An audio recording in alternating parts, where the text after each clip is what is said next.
Mga kahuan, panoorin ang video na ito upang alamin ang pinaka-latest na balita tungkol sa lagay ng panahon at bagyo. Update today.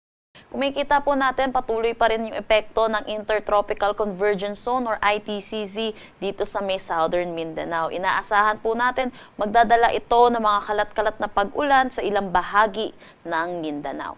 Samantala, patuloy pa rin naman yung pag-iral nitong easterlies or yung mainit at malinsangan na hangin na nanggagaling sa dagat Pasipiko dito sa malaking bahagi ng ating bansa. Ito rin po yung nagdudulot ng mainit at maalinsangan na panahon natin, lalo na sa tanghali hanggang hapon. Wala naman tayong minomonitor na anumang bagyo or low pressure area sa loob at labas ng ating Philippine Area of Responsibility.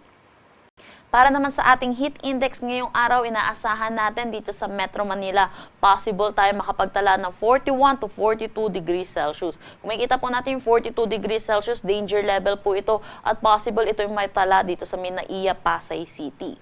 Samantala, pinakamainit naman po natin possible matala ngayong araw ay dito sa Tuguegarao City, Cagayan with 45 degrees Celsius. So pinapaalalahanan lang po natin mga kababayan po natin na mag-ingat po dahil po dito sa init ng ating panahon. Wala naman tayong nakataas na anumang gale warning sa anumang seaboards ng ating bansa.